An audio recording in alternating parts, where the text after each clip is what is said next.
On ne t'a jamais dit la vérité. On t'a appris à croire que tu venais de rien, que ton peuple n'avait rien construit, rien inventé, rien transmis. On t'a présenté l'Afrique comme un point de départ, comme si ta seule histoire commençait avec la douleur, avec la colonisation, avec l'esclavage. Mais écoute-moi bien, ce n'est pas ton histoire, c'est la version qu'on t'a vendue. Et ce mensonge, il n'a pas seulement abîmé ton regard sur le passé, il a abîmé ton regard sur toi-même. Parce que quand on vole l'histoire d'un peuple, on vole son identité, on vole sa confiance, on vole ses repères. Et ce vol-là, beaucoup d'entre nous en ressentent encore les effets aujourd'hui, sans même s'en rendre compte. Tu penses que tu manques de confiance, tu crois que tu n'es pas assez, tu crois que tu dois demander la permission pour exister, pour entreprendre, pour rêver. Tu crois que tout ça vient de toi. Non, ça vient d'un système qui a été construit pour te faire douter. Un système qui t'a présenté ton histoire comme une parenthèse. Un système qui t'a dit, tu viens de nulle part, tu n'as jamais rien apporté au monde, tu dois rattraper les autres. Mais aujourd'hui, on va mettre de la lumière là où on t'a laissé, dans l'ombre. Tu vas comprendre comment et pourquoi on a effacé ton histoire. Tu vas comprendre ce que ça a créé en toi, dans ton mental, dans ton rapport au monde. Et surtout, tu vas comprendre comment reprendre ce qui t'appartient. Parce que la vérité est simple. Un peuple qui connaît son histoire n'a plus peur de son avenir. Salut, moi c'est Ibrahima Knipo. Ici on apprend, on grandit, on partage et on réveille ton potentiel. On va commencer par la racine,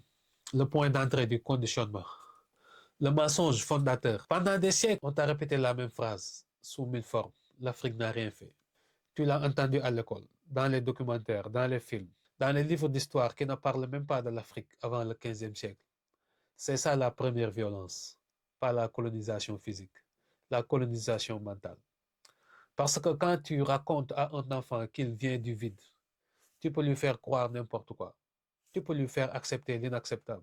Tu peux lui faire douter de tout ce qu'il est capable de devenir. Et ce mensonge, il a été construit de manière stratégique. Il servait à justifier une domination. Tu ne peux pas exploiter un peuple si tu reconnais sa grandeur, sa science, sa civilisation, sa spiritualité, sa puissance militaire, sa richesse. Alors on a effacé, on a simplifié, on a ridiculisé.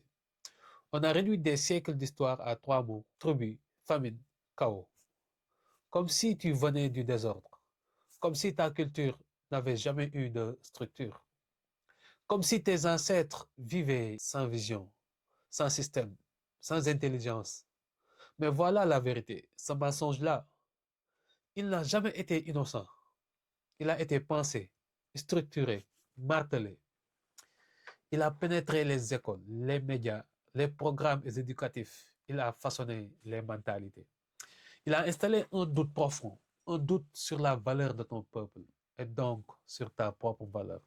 Aujourd'hui encore, beaucoup d'Africains croient ce narratif sans même s'en rendre compte.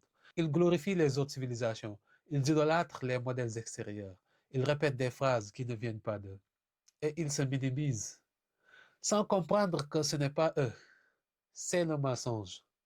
Et ce mensonge, il a ouvert la porte à tout le reste. L'idée que l'Afrique doit se développer, l'idée que nous sommes en retard, l'idée que nous devons copier, l'idée que nous devons se former chez les autres, l'idée que tout progrès doit venir d'ailleurs. Tu vois le piège? Quand tu crois que tu n'as pas d'histoire, tu crois que tu n'as pas de modèle. Quand tu crois que tu n'as pas de modèle, tu te sens perdu, tu doutes, tu hésites, tu n'oses pas. C'est ça le vrai impact du mensonge. Il crée une identité fragile. Mais maintenant, on va faire l'inverse.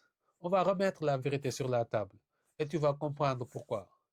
Quand tu connais réellement ton histoire, ta posture change, ta façon de marcher, ta façon de t'exprimer, ta manière de voir les autres, de te voir toi-même. Tout ça change. C'est ce qu'on va voir dans la partie suivante. On t'a vendu une Afrique sans civilisation, une Afrique sans architecture, sans science, sans organisation, sans vision. Alors aujourd'hui, on va faire exactement l'inverse. On va mettre des faits, des choses simples, des choses vérifiables, des choses que beaucoup de systèmes éducatifs préfèrent éviter, préfèrent taire, parce que ça détruit tout le narratif. Je ne vais pas t'inonder de dates. Je vais te donner ce qui est le plus puissant mentalement. 1. Le Mali médiéval, un empire plus structuré que beaucoup de royaumes européens. On t'a raconté que l'Afrique découvre la modernité, mais au XIVe siècle, quand certains royaumes européens se battaient encore dans la boue, le Mali avait des villes avec des universités, des bibliothèques et des milliers d'étudiants. Tombouctou n'était pas un mythe. C'était Harvard plus Oxford avant l'heure. On y enseignait les mathématiques, la médecine, l'astronomie, le droit, la philosophie. Et ça, on ne te le dit pas. Parce qu'un Africain qui sait que ses ancêtres avaient des universités au moment où d'autres apprenaient à lire, ce n'est plus le même Africain. Deux, les sciences du Nil, la maîtrise du temps, des étoiles et du corps humain. Là encore, on ne va pas tourner autour du pot. Les anciens Africains du Nil avaient un calendrier plus précis que celui utilisé en Europe pendant des siècles. Une architecture basée sur des mathématiques d'une précision impossible à imiter à l'époque. Une connaissance du corps humain qui a inspiré une partie des fondements de la médecine antique.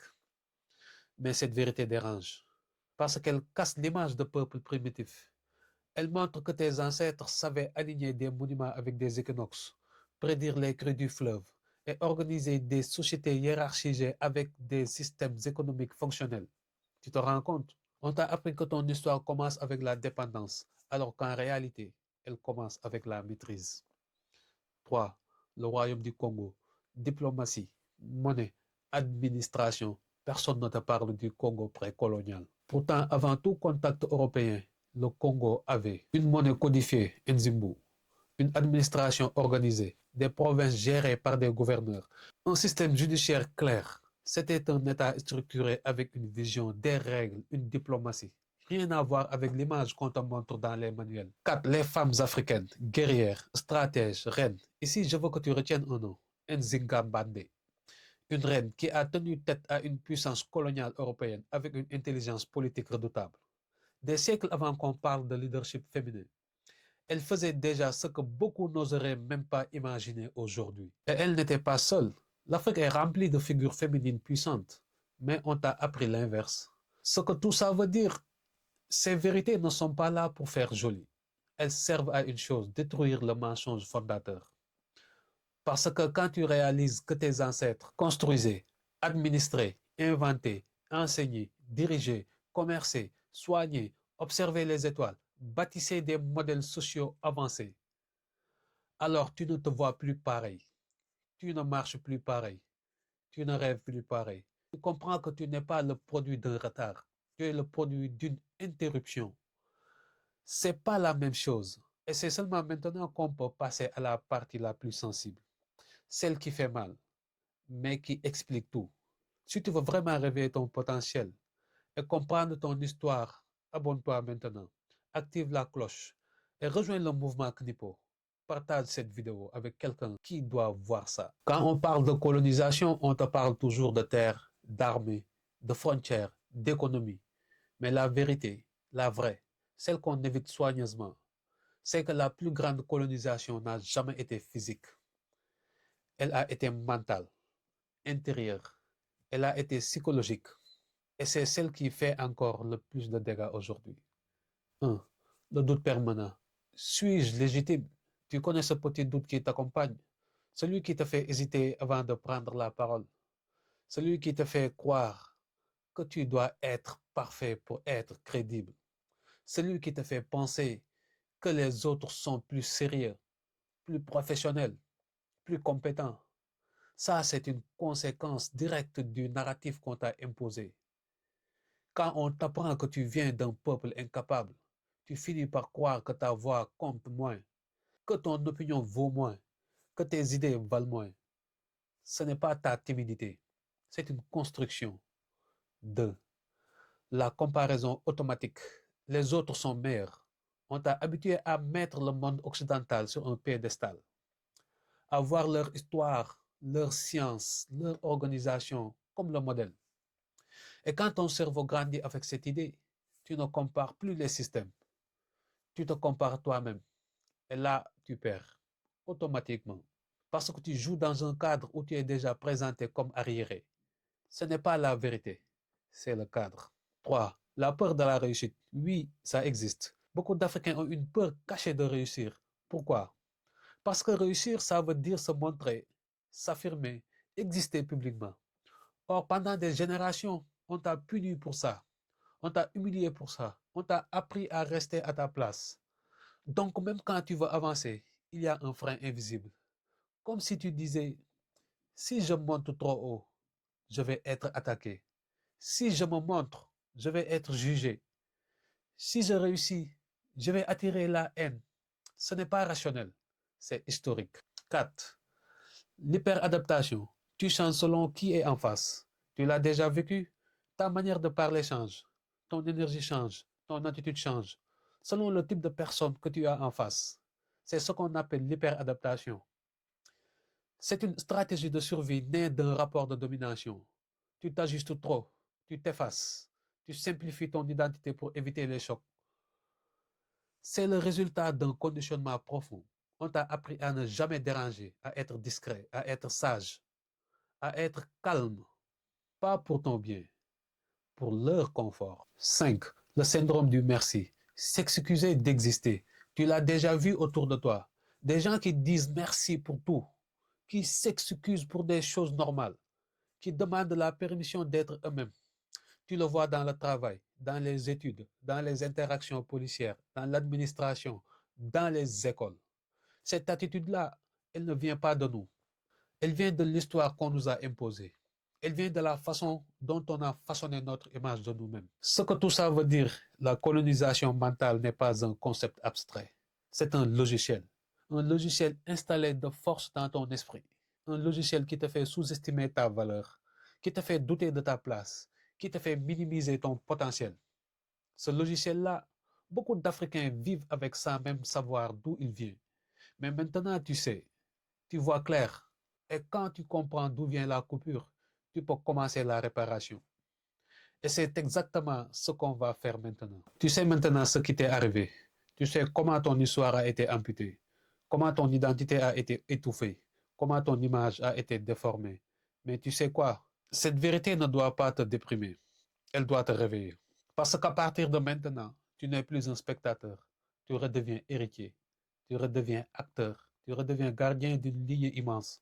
Alors, on va voir comment on se reconstruit, comment on récupère ce qui nous appartient, comment on redevient ce qu'on n'aurait jamais dû cesser d'être. 1. Reprendre ton histoire, la connaissance comme arme. La première étape, c'est simple. Tu dois apprendre ce qu'on t'a caché, pas pour briller, pas pour impressionner, mais pour te réparer.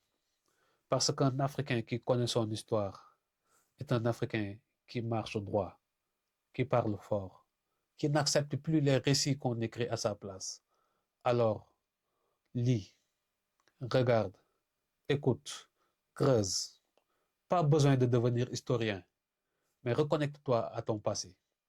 Tu vas voir quelque chose se passer en toi. Ta fierté revient, ton équilibre revient, ta vision se clarifie. La connaissance n'est pas un luxe, c'est un médicament. 2. Reprendre ton identité, arrêter d'être une version. Reprendre ton identité, arrêter d'être une version édulcorée de toi. On t'a appris à te cacher, à te réduire, à te lisser, à te rendre acceptable.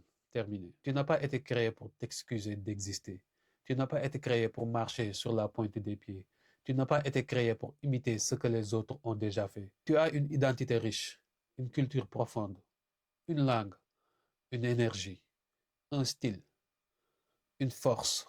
Réincarne-les, réaffirme-les, réassume-les. Parce que la première étape de la liberté, c'est d'arrêter de se déguiser. 3. Reprendre ta puissance, agir, créer, entreprendre. La connaissance sans action, c'est juste une belle pensée. Et ce n'est pas ce que tu veux. Tu veux construire, tu veux entreprendre, tu veux laisser une trace, tu veux être utile. Alors passe à l'action. Petit ou grand, peu importe, mais avance. Crée ton business, montre ta face, lance ton projet, forme-toi, apprends un skill, investis en toi, fais du sport, prends soin de toi, structure ton esprit, parce que le monde appartient à ceux qui ne restent pas immobiles. Et tu sais la vérité, quand un Africain avance, on essaie de le freiner. Quand un Africain se relève, on essaie de le déstabiliser. Quand un Africain prend confiance, on essaie de le faire douter. Mais tu n'es plus naïf. Tu connais le mécanisme. Donc tu vas continuer. 4. Le futur. Ce que tu deviens quand tu reprends ton histoire. Quand tu connais ton passé, tu n'es plus manipulable. Tu n'es plus fragile. Tu n'es plus perdu. Tu deviens un homme qui marche avec intention. Une femme qui avance avec dignité. un jeune qui se construit avec vision. Tu comprends que tu ne viens pas du noir, pas de l'ombre, tu viens de la lumière. Tu viens de gens qui savaient bâtir, gouverner, inventer, soigner, enseigner, combattre, penser. Quand tu portes ça dans ton cœur, personne ne peut plus t'écraser mentalement. Tu deviens inarrêtable. Je vais te le dire simplement. On n'a pas juste volé ton histoire. On a essayé de voler ton destin. Mais tant que tu es en vie, tu peux tout récupérer. Ton histoire, tu peux la reprendre. Ton identité, tu peux la reconstruire. Ta confiance, tu peux la recréer. Ta puissance, tu peux la réveiller. Tu n'as pas été créé pour suivre. Tu n'as pas été créé pour copier. Tu n'as pas été créé pour être un figurant dans la vie des autres. Tu as été créé pour illuminer ta route et inspirer ton peuple. Et si tu veux vraiment changer ta vie, et si tu veux vraiment sortir du brouillard, si tu veux vraiment récupérer ce qu'on t'a pris, alors commence par une seule chose. Connais-toi, connais ton histoire et marche. Le reste viendra naturellement. Mais surtout, n'oublie pas, ce n'est pas de la magie, c'est de la constance.